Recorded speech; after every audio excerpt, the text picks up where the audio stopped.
Hey everyone, I'm Kate, and we're back with But Why Though reviews. And our first review for 2023 is Ant-Man and the Wasp: Quantumania, the latest installment in the MCU. As I said, am Kate, the head over at But Why Though for film, TV, and anime, and the EIC, and I am here with Swara. Hello, hello. Glad to be doing this again. I'm very glad to have you on and to get to talk about this.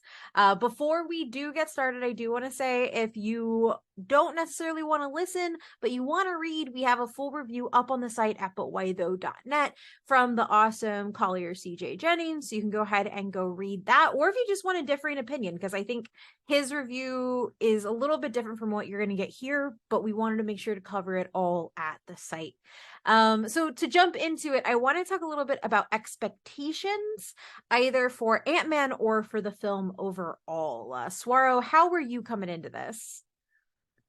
So straight off the bat, even though I've been more critical of the MCU generally recently, I still had a very special place in my heart for the Ant-Man films, both Ant-Man and Ant-Man the Wasp, sort of being weird, quirky, in their own corner of the Marvel universe, just doing their thing. And that's what I love most with my favorite MCU films tend to be the most independent, and those were definitely that. With with Quantumania, I saw that they were having Kang, that they were roping Ant-Man and the Wasp into the wider MCU more and main plot. And my heart kind of sank. I was like, no, why are we doing this? Why are we messing up a good thing? Let Peyton Reed just do his thing.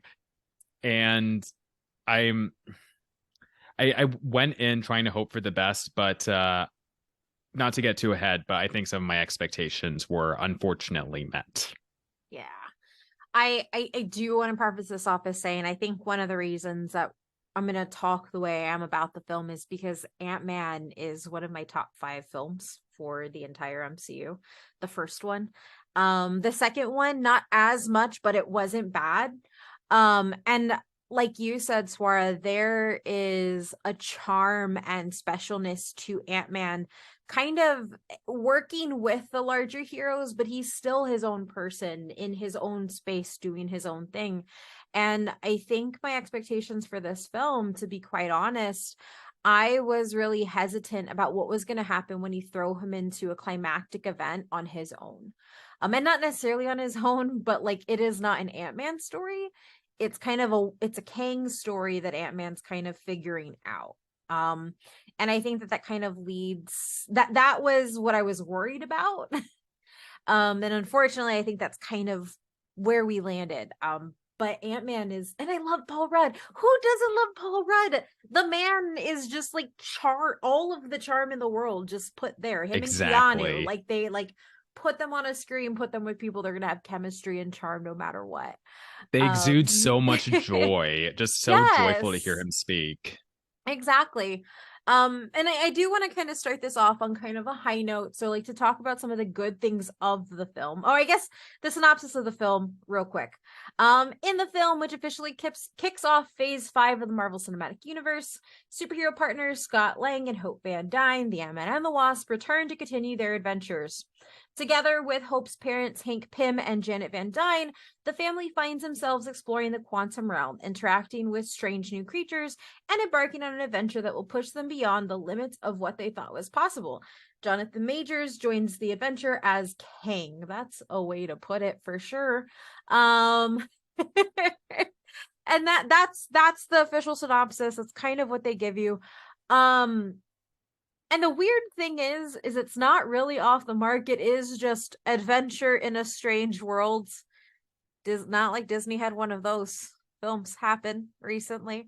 Um, and Kang shows up and they have to save the world from Kang the Conqueror. It's what everybody expects. The trailer has Kang like curb stomping Ant-Man, which actually did pay off. So to start off with the good, the climactic scene between Ant-Man and Kang is really good. Like that is probably the Hmm. most dialed in that both Majors and Rudd are in the entire film. I think that I don't know if they shot it first. But you can kind of feel the emotional weight from both sides in that final fight. Um, Yeah, absolutely. There was a viscerality to that fight, which was really great. yeah. Like when you actually get to see the two stars of the movie together, I think that's when it works. I think for me, deep, like I said this in my tweet, buried deep, deep down in Quantumania is the Ant-Man that I like. There's a little bit of a heist. There's charming dad who just wants to be a good dad and doesn't really want to be the big gigantic superhero, even though it's all he keeps talking about. Um, and like you get more of Hank Pym and Janet. But the problem is that when the movie does those character pieces and those parts, that's the good. That's where it fires well. That's where it's excelling. Unfortunately, it doesn't find it that often.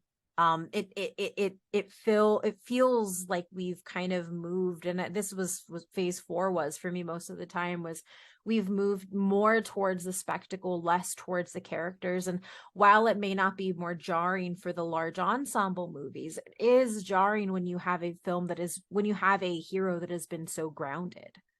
um how about you, Swara? What was the good for you? And you can maybe couch in some of the other stuff like I did. I mean, I just want to say I agree with so many of your points. Like, for me, the standouts, and I said this in my tweet, were Jonathan Majors and Michelle Pfeiffer. I thought they had great scenes together. I thought they gave the best performances, along with Paul Rudd. I feel bad for not mentioning Paul Rudd earlier in my tweet, but for me, like Pfeiffer and Majors were the standouts. Paul Rudd also gave a great performance when, like you said, it was very visceral, or like he was focused on being a good dad, and he was just being the Ant-Man Scott Lang that we all know and love, just being so sincere and heartfelt. But and we discussed this earlier, there were certain scenes where he was up against a bunch of CGI and like CGI characters, and I just thought he looks kind of tired and bored here, and I Yeah. don't really like that.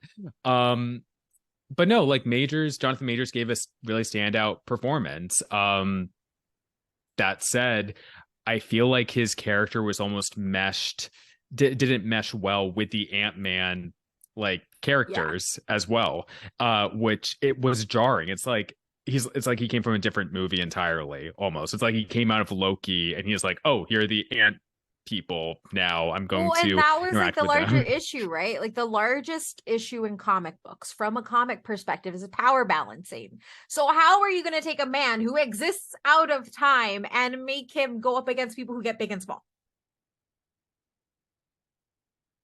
Right. It's just like it was jumping from 0 to 100. And I forgot who said this online, but they said like the mistake that the MCU is making, and I think, well, I personally agree with, is that jumping to Kang straight away without really taking the time Yeah. to build up the new team of Avengers or like whoever else is going to take on the big bad, and not just let Kang be in the background. Why are you giving us so much Kang right now? It's like you're there. They know that they have something great with Jonathan Majors, and he's a fantastic actor, but Yeah.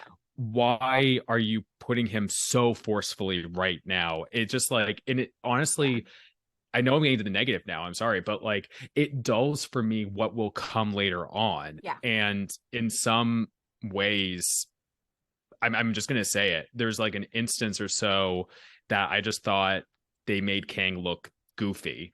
I hate saying that because overall, Yeah. like he is really good, but I'm just like, this is so tonally dissonant. I just don't know what I'm really supposed to be expecting here. Well, and I think that that's one of those larger pieces. I think the problems for me with Ant-Man are kind of a culmination of all of the problems from stage 4, and really anything that has come after Endgame, both in the television and in the other films, is you have everything is made for setup. Everything is what is made for next. So this isn't an Ant-Man movie. It's not an Ant-Man movie. It's not about him. Even you can't even say it's a passing of the torch movie because it's not even really about Cassie either.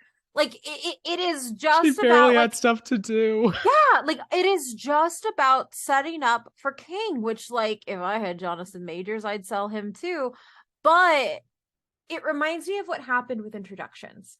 So I think everybody remembers in Civil War when T'Challa shows up and is like just rips people apart and you're like, oh, he's powerful, when Spider-Man shows up, and I remember my theater erupting.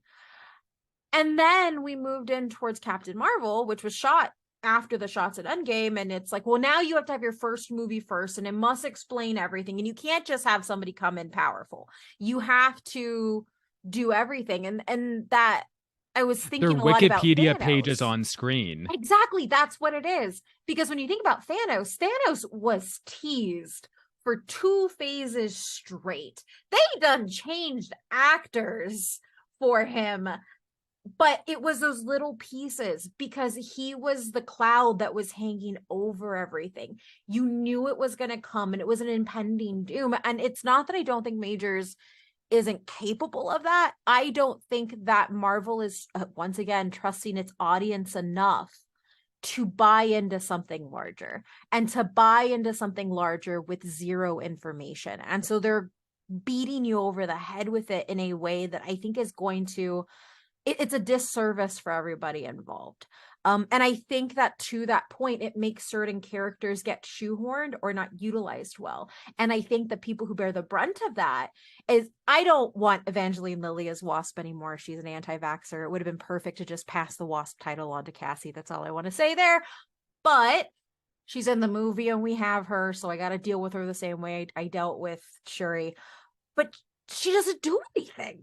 She like pops up to solve something every once in a while, but she doesn't do anything. She just gets angry and balls up her fists, and the camera shows you that she's angry and she can punch, but we're not going to let her yet.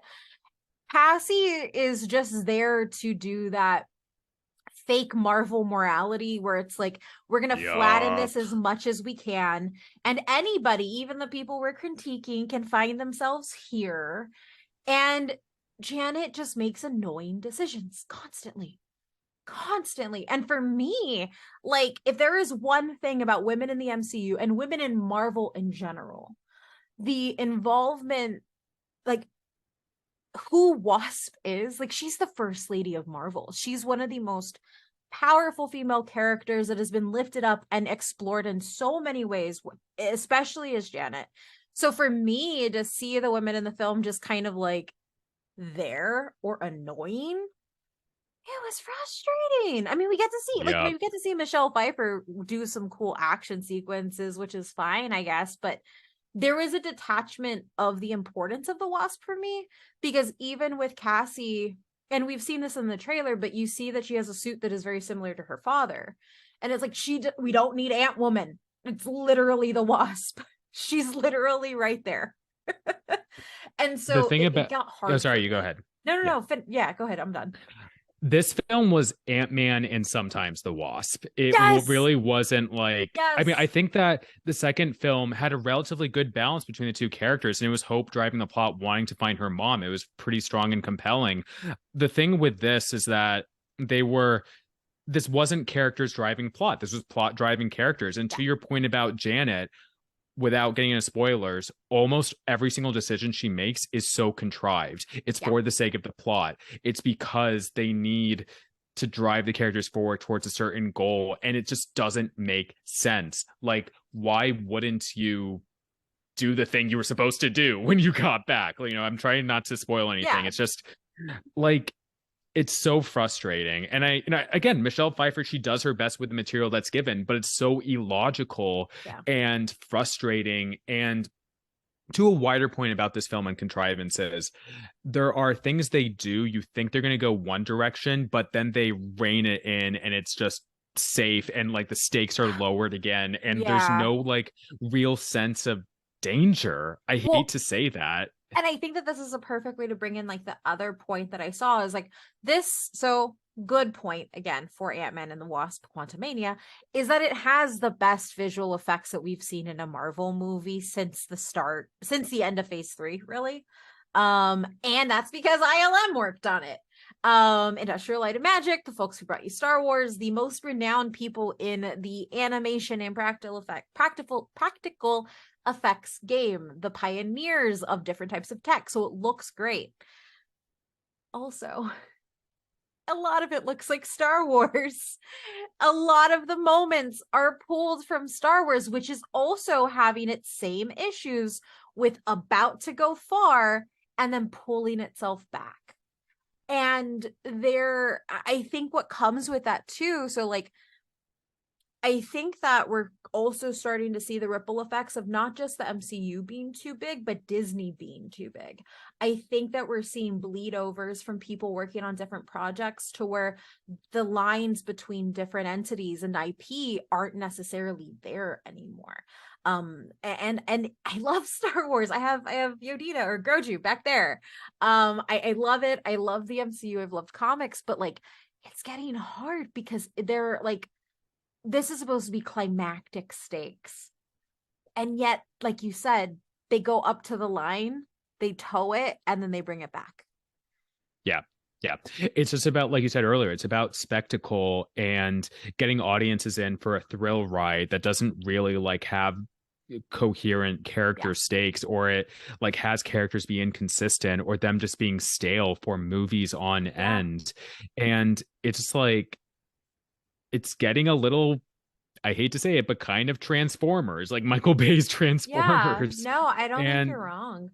thank you. Like I just, and I hate to say that because like I love these characters. I love DC. Listen, for all the critiques we can have of the DCEU, at least they've been experimenting, and they've had certain highs, they've had certain lows, but at least like they allow experimentation. The MCU is not a place for experimentation. It's just they've done things with some of these recent projects that try to tie things together where they just should not be. And I will say, I will just go ahead and say Miss Marvel, you know, with trying to tie Kamala into the wider universe in such ways that it feels so forced and just thus detract from her character and what we all love about her from the comics. And it's just so frustrating to watch that as a comic fan and know that wider audiences are not going to know what we as comic fans initially got into with these characters. And that's not saying from a gatekeeping perspective or anything like that. We're saying we want you in, but literally that it's as though the Marvel Studios is the gatekeeper saying, no, we're just going to like tone this down for you or water this down for you. And Or it's so make it so frustrating. interconnected that you have to have spent the money to see everything to catch it up. And I think that like this It's really so hits the bad. nail on the head with one of the like the largest, like the biggest fault with Ant-Man and the with Quantumania for me is that with Ant-Man as a hero, each subsequent film has stripped him of his uniqueness, of his charm, of that like thing that makes him special. And this one does it to force it into a mold for Marvel that is banking and essentially being a 2 hour long trailer for what they're going to do next. And I think that like my mom, if you follow me on Twitter, then like my mom reviews Marvel movies is something I love sharing with everyone because she's not online. She just wants to like she watched Infinity War in the theater with my brother and she fell in love with the MCU and she's watched everything and talked about it. But with Multiverse of Madness, I took her for Mother's Day and she said that it made her anxious. And it wasn't anxiety because of plot or tension or anything like that. She was anxious because she kept thinking that she was missing something. She wanted to make sure she knew every joke, she knew every Easter egg, and she couldn't focus on just watching the movie. And like my mom is that general audience that Disney is trying to get into its doors. She's the woman who never read comics. She's the woman who prefers Star Trek to anything else. And she is anxious about this stuff. And so when I walked out of Quantumania, I was like, I'm gonna tell my mom to wait until Disney Plus to watch this just because I don't want her to feel that disconnected and worried she's gonna miss something again. Because that's what a lot of this feels like. Yeah, absolutely. My guest that I had brought to our screening said after the film that they would have enjoyed it more if they had watched the last episode of Loki right before we went to the theater, which is a detriment to the film in and of Because itself. it's not even It's about Ant-Man. It's exactly, Ant-Man's exactly. Oh my movie. God, And it's just so I think the other frustrating. thing is like sometimes the humor lands. And a lot of it is when Rudd delivers it. Like if Yeah, Rudd is in charge of delivering the gag and the joke, or for his part, Michael Douglas is really good in this movie. My highlight of this movie is Hank Pym. I love Hank Pym. Like, normally I usually like him more than Scott Lang, and the reason he works in this movie is because he just cares about his ants. And I'm not even exaggerating, he literally just cares about his ants like any good scientist would, and he's Best not part is the concerning ants. himself with anything else. Yes. And so when the humor is coming from those places, when it's coming from genuine places and from people who are letting themselves kind of run away with it, you're in a position where you're hitting the camp notes. You're hitting the exaggerated humor that we've come to know with from this very specific piece of the this very specific slice of the MCU pie. And then there's all this extra stuff that doesn't make sense. And it's like, we're gonna put in raunchy, like I love raunchy humor. I love Rick and Morty. I love all that stuff. Like, that's actually humor that I enjoy. But there is a way to do that with sincerity and knowing your audience.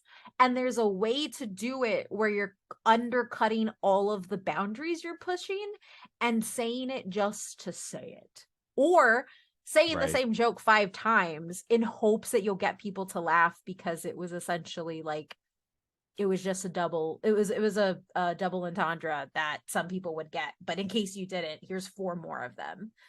uh Yeah. I yeah. mean, I think there were definitely moments of humor that landed for me, especially from Paul Rudd. But on the whole, I found the dialogue just a lot of it really boring, to be honest, and cliche. And Yeah. I just think, Kevin Feige, what are you doing with like hiring some of these certain writers that may not be well equipped for these big franchise films Yeah. to like have memorable lines? And it's really, again, it's the performances that really sell it. Like, again, top 3 being Jonathan Majors, Michelle Pfeiffer, and Paul Rudd, like really doing the best. And Mhm. also oh my god, why Michael Douglas as Hank Yeah. Pym, like, his dry wit and dry humor.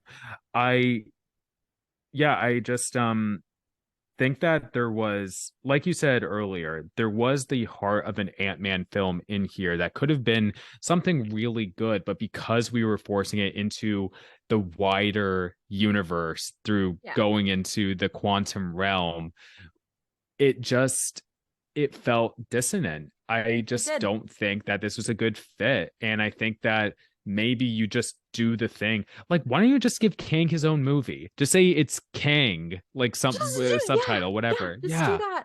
Yeah. Just do that. They literally, I yeah. Yeah. No, you go uh, ahead. Go ahead. no, I it's crazy. I love things that are excessive. I love things. Sometimes I actually tend to be okay with overstuffed things most of the time, overstuffed media, because I'm like, you know what? If you can throw everything into the blender and make it taste good, I'll drink it. Like, and some people can do that. I don't think that they could do it here. And I think you're right. I think that if they wanted to push Kang this hard, they should have just given him his own movie. You're already giving villains their own things anyway. Just go all the way. You want to, Feige. Exactly. We know you want to. Yeah, um, and it just like makes everything homework, which sucks. Your yeah. mom or any other casual audience member should not go into one of these films thinking that they've missed something or they need to go back and watch something. Just stop making this a chore. Make it Yeah. something actually enjoyable. And for me, honestly saying, I'm so glad I got a screening to this film so I can say I didn't pay money for it. I'm sorry. Like, I don't want to spend my time and money on something that I didn't enjoy. Yeah. No. I hope to enjoy it. I want to go in enjoying your film. I want to hype up your Yeah, film, but as a critic, we need to be honest. And exactly. I'm just like, I watching this felt like a chore, really. Well, like, and of course, and like it's one of the things that like has happened whenever you criticize the MCU. Like, I already had today like somebody come in and be like, well, I just love the comics and I've just wanted it adapted, and it's like, dude, I do too. I have gone, like, before I was a critic and got to go to screenings, I went to every single first showing, whether it was midnight or 7 p.m. on a Thursday. I have cried in the theater for these movies. I saw the first Iron Man 8 times. Half of them were I snuck into, but the other half I paid a good 4 tickets worth. Like, I saw Endgame 3 times. I have memories and love for the MCU and what it was able to do for something that I got bullied to hell with in school. But that's also why it hurts to see it come to the place that it is, because I want it to be better. It has the talent, it has the money, it has everything to push more and to give more, and yet it keeps trying to make things for the lowest denominator, which is everybody. And when you make something for everybody and you don't hone in on audiences, you lose a very specific voice.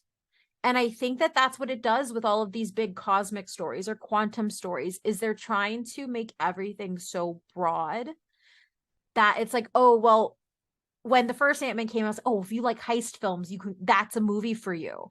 And it's like, it was very specific to people who loved heist films. And now it's just like Yes. superhero, big. That's it. Spectacle. Groundbreaking. That gif of Yeah. Meryl Streep, like in response to a world-ending threat in the MCU. Yeah. Groundbreaking. And there's It's just just there's so much you can do. And I think that so that's, much. to kind of wrap this up and end, like I think that this every movie I have reviewed from Marvel, and all my scores are up on Rotten Tomatoes, you can look at it, I've been really favorable, more favorable than I probably should have. For everyone, in hindsight, I would take off 2 points, to be honest. I don't think there's anything that stands up to the stuff, for at least for phase 4. I don't think anything outside of No Way Home stands up to what I rated it the day of. Because so the screenings for me, it's maybe 10 hours before embargo. Like you have to turn it around so quick that you're able to write within that kind of like comic book euphoria of like, oh my God, I'm so excited. I got to see this thing that I've wanted adapted for so long.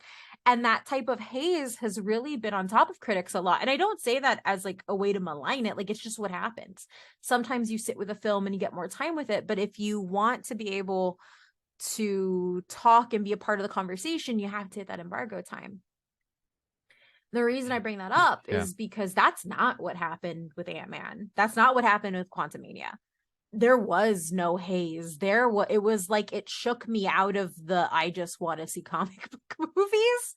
Like, that's what it did. Because for me, and you can give your rating too, like, it's a 5 out of 10. Like, it's middle of the road. It gets a 5 because I loved Hank Pym, Jonathan Majors, and Paul Rudd, and that's it. I can't give you more. You know what? I gotta concur. I'm giving it a 5 out of 10 myself. Last night I was like, I think it's like a 6.5 out of 10, but when we're looking at a cohesive whole, it doesn't get more than a 5. And I think, to your point earlier about how we grew up loving this, we want these to be good. We're Yeah. not angry, we are just disappointed. Exactly. That's the best way to put it. And when you have the money and the talent like this, man, like, For real. Just do oh, better, dude, please. I'm having like X-Men because, like, okay, the Bryan Singer X-Men movies, like, we all know that they aren't true to form. We all know Right. but the casting on those a lot of the Yeah. times were so good. Hugh And Jackman is iconic. they squandered it all.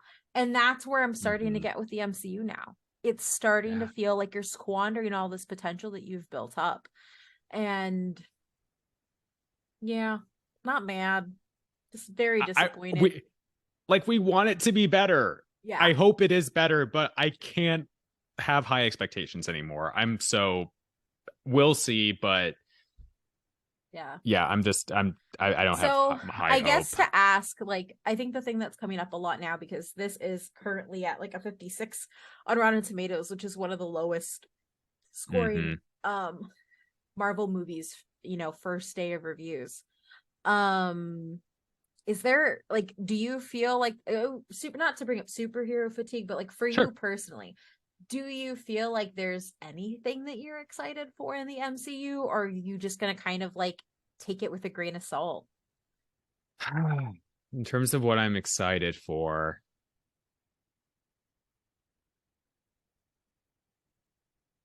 listen, despite my issues with Miss Marvel, I still enjoyed watching Iman Vellani, and I think she's fantastic. And Yeah. I'm looking forward to seeing her as part of the Marvels, even though the Marvels as a whole, I'm not having high expectations Yeah. for. I'm looking forward to Loki season 2 because I really enjoyed Loki season 1. I think they struck some gold there in phase 4. But other than that, I don't really have high expectations. Maybe Spider-Man 4 because I enjoyed No Way Home so much, but we'll see. It's middling at this point. My Yeah. excitement is honestly so much more for the DCU and what James Gunn is doing because I think he has a Yeah. very strong vision for what he wants to do and he's incorporating so much of the comics. Like Yeah. the dichotomy between like his announcement and what Marvel has announced is that James Gunn is saying specifically, we are basing it on this comic run with these creators. He's incorporating the sincere love of the comics in a way I've never seen the MCU do before. Yeah. Like just fully upfront with the comic art and like I I'm hopeful. I'll keep measured expectations, of course, but I'll always be mainly a DC fan over a Marvel fan and I think that the MCU is just I don't know. Like I think I'm at the point where I'm just like not too excited about it anymore, to be Yeah. quite honest. Yeah. No, I think that's fair. And I think for me, like I don't think I'm excited for either one in the same way. I think I'm tapped out of superheroes. I'm excited for Blue Beetle like a lot when we bring in DCU. I was excited for Guardians of the Galaxy 3 because I love Guardians of the Galaxy. I'm also still writing the hype from the Square Enix game, which was perfect. But after seeing the way stuff was tackled in Ant-Man and the Wasp, it's the ending of a trilogy and it's moving towards something else. And I just don't think Marvel does that well ever for the characters involved. Because it's looking at the next thing and not actually wanting to like shore up any chapters and close any of them. Um, It's not and about the we characters, it's about the universe. Exactly. And so it's really hard for me to like get excited for anything really. And anything superhero related because it's kind of like let's see and wait. I am more excited for what's going on in DC only because it's going to be new. Like everything's getting rewritten and starting things with a fresh slate is all you can ask for. Um Loki season 2 definitely something I'm interested in, but I think what Quantumania showed me is that I'm actually more scared about projects.